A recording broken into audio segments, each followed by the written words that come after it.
آپ کے پاس ریگولرلی آئیں گے آپ کو اپڈیٹس دینے کے لیے کہ ابھی تک حالات کیا ہیں، بیماری کے کیا حالات ہیں، ہم کیا کرنے جا رہے ہیں، آگے کیا نظر آ رہا ہے۔ تو اس لیے ہم پھر میری ٹیم میرے ساتھ بیٹھی ہوئی ہے اور باری باری یہ سارے آپ کو اپنے ایریاز کے اندر بتائیں گے کہ اب تک کیا پروگریس ہوا۔ میں آپ سب کو شروع میں بتانا چاہتا ہوں کہ ابھی ہمارا سچویشن ہے کیا۔ اللہ کا کرم ہے کہ جو ہم سمجھ رہے تھے کہ جتنے زیادہ آج 30 اپریل کو کیسز ہونے چاہیے، ہم اللہ کا شکر ادا کرتے ہیں کہ اس طرح کی تیزی سے اموات نہیں ہوئی پاکستان میں۔ اور یہ ایک تو ہم نے بڑا پہلے شروع کیا، جب ہمارے 26 کیسز تھے پاکستان میں تو تب ہم نے لاک ڈاؤن شروع کیا۔ اور دوسرا عوام کا بھی بڑا میں شکریہ ادا کروں گا کہ عوام نے بھی ہمارے ساتھ بہت حد تک تعاون کیا، اور اس کی وجہ سے آج باقی دنیا کا اگر آپ دیکھیں اور اس سے پاکستان کا موازنہ کریں تو اللہ کا شکر ہے کہ ہمارے حالات بہت بہتر ہیں۔ ہم جو سمجھ رہے تھے ایک وقت پہ کہ اپریل کے آخر تک ہمارے ہسپتال میں بھرے ہوئے ہوں گے، بہت زیادہ پریشر ہوگا ہاسپٹلز میں، وینٹیلیٹرز جتنے پاکستان میں اب تک ہیں، ایک وقت پہ یہ سوچ تھی کہ یہ سارے وینٹیلیٹرز بھرے ہوں گے۔ تو اور وینٹیلیٹرز کا مطلب کہ جو ہے انٹینسو کیئر میں جو تھوڑے سے کرونا کے مریض جن کو ہاسپٹل جانا پڑتا ہے، وہ ہم یہ سمجھ رہے تھے کہ وہ اتنے زیادہ ہوں گے کہ جتنے بھی ہمارے انٹینسو کیئر کے جو ہاسپٹل میں یونٹس ہیں وہ بھرے ہوئے ہوں گے۔ لیکن شکر ہے اللہ کا کہ آج ہمارے حالات بہت بہتر ہیں۔ تو باقی دنیا سے آپ سب جانتے ہیں کہ اس وقت امریکہ میں کیا حالات ہیں۔ ان کے تقریباً جو آخری میں نے دیکھا تھا 60,000 لوگ تک مر چکے تھے، اور 2-3 یورپین ممالک میں 20-20 ہزار لوگ اب تک مر چکے ہیں۔ میری کل پریزیڈنٹ روحانی ایرانی صدر سے بات ہوئی، اور ان کی ہمارے خطے میں سب سے زیادہ جو کرونا وائرس کا جو سب سے برا امپیکٹ پڑا، جس کا سب سے زیادہ نقصان ہوا، وہ جانی نقصان ہوا، وہ ایران میں تھا۔ ان کے تقریباً 5,500 یا 6,000 کے قریب ان کی فوتگیاں ہوئی تھیں، اور کافی زیادہ انفیکشن تھی۔ تو ان سے بھی میری بات ہوئی۔ آج میری پریزیڈنٹ سیسی جو ایجپٹ کے پریزیڈنٹ ہیں ان سے بھی بات ہوئی۔ تو پہلے میں ایران کا آپ کو بتا دوں کہ ایران کے اندر انہوں نے فیصلہ کیا ہے اب کہ صرف وہ بڑی گیدرنگز یعنی شادیاں، کالجز، سکولز، یونیورسٹیز، ان کو انہوں نے بند رکھا ہے، ریسٹورنٹس بند رکھے ہیں۔ باقی انہوں نے فیصلہ کیا ہے کہ سارا کاروبار وہ اپنا چلا دیں ایران کے اندر۔ اور اس کی وجہ یہ ہے کہ وہ بھی جس طرح میں پہلے دن سے کہہ رہا ہوں، ان کو بھی یہ خوف ہے کہ کرونا سے ہم لوگوں کو بچاتے بچاتے باقی ملک کے اندر جو ان کے مزدور ہیں، جو بے روزگاری ہے، اس سے جو نقصان ہے وہ ان کا یہ خیال ہے کہ وہ کرونا سے بھی زیادہ ہے۔ تو لہٰذا انہوں نے اپنے سارے باقی کاروبار سارا انہوں نے فیصلہ کیا چلانے کا۔ مصر کے اندر انہوں نے پہلے دن سے فیصلہ کیا کہ وہی اسکول، کالجز، یونیورسٹیز جو بڑے بڑے جدھر بھی اجتماع ہوں ان کو تو انہوں نے بند کر دیا، لاک ڈاؤن کر دیا۔ لیکن انہوں نے بھی اپنے جو جدھر زیادہ ان کے دہاڑی دار جو مزدور کام کرتے تھے، وہ انہوں نے پوری کوشش کی کھلے رہنے کی۔ جو ان کے بڑے پروجیکٹس تھے وہ چلنے دیے، کنسٹرکشن چلنے دی مصر کے اندر۔ اور ان کا بھی ہمارا طرح کا ہی اب تک اگر مصر اور ہمارا دیکھیں تو ایک ہی ہے۔ ہمارے جتنے بھی اموات ہوئی ہیں تقریباً ملتی جلتی ہیں، اور ان کے بھی معاشی حالات ہماری طرح کے تھے، برے تھے۔ انہوں نے بھی باہر سے قرضے لیے ہوئے تھے۔ تو ان سے پھر ہم نے جو بات چیت کی تو ہمارا جو لاک ڈاؤن تھا ان سے زیادہ سخت تھا، لیکن اس کے باوجود جتنی اموات ہوئی وہ تقریباً ایک ہی ہیں۔ اور آگے ہم نے سوچا کہ ایک دوسرے کا ایکسپیرینس شیئر کر کے اسی طرح ہم آگے بڑھیں گے، کیونکہ آج کوئی بھی نہیں کہہ سکتا کہ یہ کتنی دیر تک چلے گا۔ اگر ایک اگر آج تھوڑا کنٹرول بھی کر لیں تو یہ آگے نہیں کوئی کہہ سکتا کہ ایک دم پھر سے ایک سپائک نہ آ جائے کہیں جا کے. 6 مہینے چلے گی, سال, کوئی کہتا ہے تب تک ساری دنیا کو بڑا سوچ سمجھ کے چلنا پڑے گا جب تک کہ کوئی ویکسین نہیں نکلتی کرونا وائرس کے علاج کے لیے. میں اب آپ کو وہ جو ہم اب تک کر کے رہے ہیں, کیونکہ ہم سب کو پہلے دن سے احساس ہے, میری ٹیم کو پوری طرح احساس ہے کہ جو دہاڑی دار اور جو ہمارے مزدور اور جو ہمارے ویٹرز جو ریسٹورنٹس میں کام کرتے تھے, جو ہمارے ٹیکسی والے, جو رکشہ والے, ہم سب کو یہ احساس تھا کہ جب لاک ڈاؤن ہوگا تو یہ سب سے زیادہ متاثر یہ طبقہ ہوگا.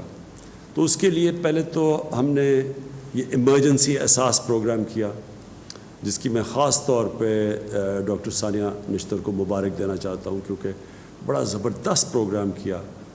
کہیں بھی دنیا کے اندر اس طرح اتنے تھوڑے وقت میں اتنا زیادہ پیسہ اور مستحق لوگوں کو کہیں بھی نہیں ڈسٹریبیوٹ کیا گیا جو کہ اس پروگرام کے تحت کیا گیا. یہ واقعی ایک پاکستان کے لیے, ہماری گورنمنٹ کے لیے میں سمجھتا ہوں بڑی فخر کی بات ہے کہ ایک ایسا پروگرام آیا جس نے پہلے تو کوئی امتیاز نہیں کیا گیا, کہ کوئی پولیٹیکل کنسیڈریشنز نہیں تھے, صرف اور صرف دیکھا گیا ڈیٹا کے تحت کہ کون غریب طبقہ تھا, ان کو پیسے پہنچائے گئے. یہ نہیں دیکھا گیا کہ کون سا ہمارا تحریک انصاف کا صوبہ تھا یا کون سا ہمارا مخالف تھا. سندھ کے صوبے کو سب سے زیادہ پیسے گئے احساس پروگرام سے, اور اللہ کا شکر ہے کہ یہ ایک مجھے خوشی یہ ہوئی کہ بہت جو مشکل وقت میں ہمارے نیچے لوگ حالات میں تھے, مجھے بڑی خوشی ہوئی دیکھ کے کہ ان تک پیسہ پہنچا. اب تک 66 لاکھ خاندان تک پیسہ پہنچ چکا ہے, 66 لاکھ خاندان تک, اور اب تک ہم نے پیسہ خرچ کیا ہے 81 ارب روپیہ اب تک ڈسٹریبیوٹ ہو چکا ہے. اور ہماری پوری کوشش ہے کہ یہ 1 کروڑ 20 لاکھ خاندان تک انشاءاللہ اگلے ہفتے 10 دن تک پہنچ جائے گا. اور دوسرا جو پروگرام شروع کر رہے ہیں وہ جو میں پرائم منسٹر ریلیف فنڈ ہے. اب جو پرائم منسٹر ریلیف فنڈ ہے, میں نے فیصلہ کیا تھا کہ یہ جو پیسہ ہے یہ صرف ہم ان لوگوں کے لیے رکھیں جو کرونا کی وجہ سے بے روزگار ہوئے ہیں. تو اس میں ہم نے ایک بڑی سوچا کہ ہم کیسے پہنچ سکتے ہیں اتنے زیادہ لوگوں تک جو بے روزگار ہوئے ہیں. اس کے ہم نے 2 طریقے نکالے ہیں. ایک تو ہم پھر SMS کیمپین شروع کریں گے جس میں لوگوں کو یہ ثبوت دینا پڑے گا کہ یہ بے روزگار ہوئے ہیں.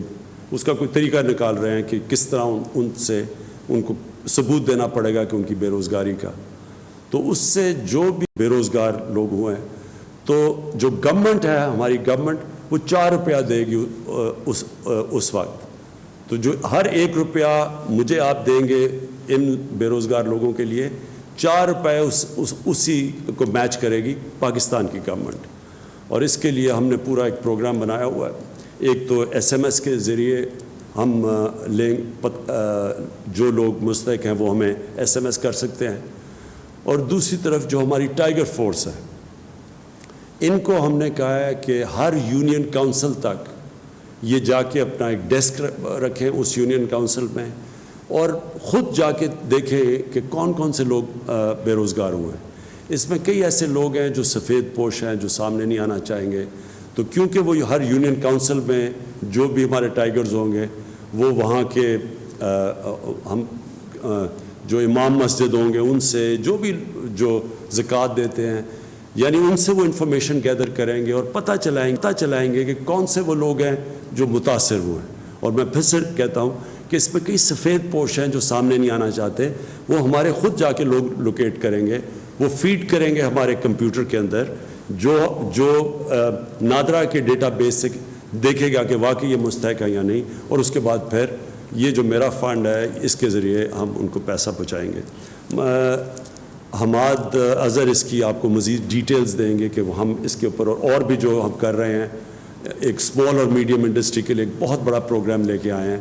تو اس کی ابھی ڈیٹیلز حماد اظہر دیں گے, اور میں آپ کو بھی مبارک دیتا ہوں حماد, کیونکہ یہ بڑا سوچ سمجھ کے یہ پروگرام لے کے آئے ہیں.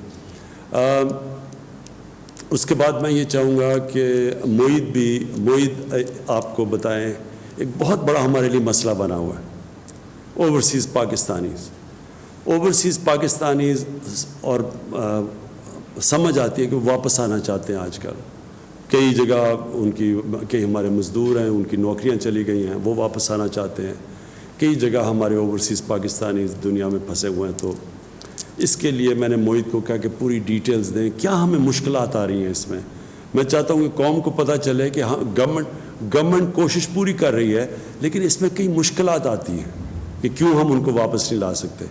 میں یہ سمجھتا ہوں کہ ہمارا جو بیرون ملک پاکستانی ہے, یہ ہمارا سب سے بڑا اثاثہ ہے. جو ہمارا مزدور کام کرنے جاتا ہے, یہ ہمارا VIP ہے اس ملک کا, کیونکہ ان کے پیسے کے اوپر, ان کی ریمیٹنسز پہ پاکستان آج تک چل رہا ہے. تو ہماری بہت بڑی ذمہ داری ہے کہ ہم ان کا دھیان رکھیں. اور میں ایمبیسیز کو بھی میسیجز دی ہوئی ہیں کہ جتنی بھی ہماری باہر ایمبیسیز ہیں, یہ خاص طور پہ ہمارے جو یہ مشکل وقت میں اس وقت پاکستانی ہیں, ان کا دھیان رکھیں.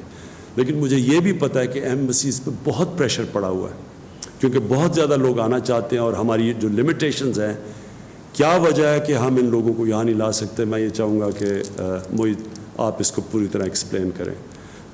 لیکن میں یہ بھی چاہوں گا کہ ڈاکٹر فیصل پہلے آپ صرف یہ ایک اوور ویو دے دیں اس کا, کرونا وائرس کا, کہ یہ دنیا کی ٹرینڈز جو آپ فالو کرتے ہیں. ڈاکٹر فیصل کا کام ہے کہ وہ سارے میڈیکل ایکسپرٹس کے ساتھ, صوبوں کے ساتھ کوآرڈینیٹ کر کے ہر روز ڈیٹا انالائز کرتے ہیں کہ پاکستان کی ٹرینڈز کیا ہیں, دنیا کے اندر کیا ہیں, اور اس کے بعد پھر یہ آگے پریڈکٹ کرتے ہیں کہ ہمیں کیا کرنا چاہیے. کیونکہ جو بھی ہم پالیسیز بناتے ہیں, ہم پوری طرح ان ڈاکٹر سے ڈیٹا لیتے ہیں, اور ان سے پوری ایڈوائز لے کے ان کی انالیسس کے اوپر پھر ہم فیصلے کرتے ہیں, جو کہ ہمارا national command and operation centre ہے جو اسد عمر کوآرڈینیٹ کرتے ہیں. تو وہ ہر روز اس کو ڈسکس کرتے ہیں, اور پھر ہر روز ہم جائزہ لیتے ہیں کہ ہمیں اب آگے کیسے چلنا ہے. تو ڈاکٹر فیصل کو میں کہوں گا بات کریں, اور پھر ڈاکٹر ظفر آپ نے بھی پھر وہ جو آپ نے بھی پوائنٹ سٹریس کرنا ہے کہ اس وقت کے اوپر ہمارے جو ڈاکٹرز ہیں, ہمارے جو ہیلتھ ورکرز ہیں, ان کے اوپر کیا پریشرز ہیں, کیا کیا چیزیں ہم ان کے لیے کر رہے ہیں. شکر ہے اللہ کا کہ ہم کافی چیزیں اب پاکستان میں ہم نے بنانی شروع کر دی ہیں.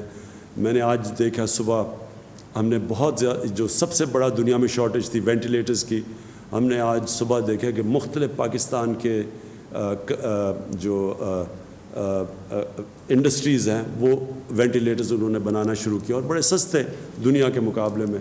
پھر وہ جو PPEs ہیں, جو ڈاکٹرز کے لیے جو پروٹیکٹیو کلودنگ ہے, وہ ساری اس کے لیے وہ بھی بنانی شروع کر دی ہے پاکستان نے. پھر کئی چیزیں تو ہم سوچ رہے ہیں کہ ایکسپورٹ کریں, ہم اتنی زیادہ بنا رہے ہیں, تو اس کی بھی یہ ڈاکٹر ظفر آپ کو بعد میں بات کر دیں گے.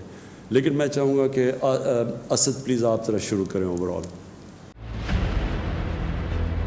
6 شہر, 6 ٹیم, 6 سیلیبریٹی کیپٹن. صرف 1-2 شہر نہیں, ہمارے ساتھ کھیلے گا پورا Pakistan. Karachi Knights, Lahore Leopards, Islamabad Eagles, Kashmir Heroes, Quetta Wolves, Peshawar Hawks. تو ہو جائیں تیار, پاکستان میں پہلی بار گیم شو ایسے چلے گا لیگ کے لیے. جتائیں اپنی پسندیدہ ٹیم کو, کھیلیں گے آپ اس رمضان. گیم شو ایسے چلے گا لیگ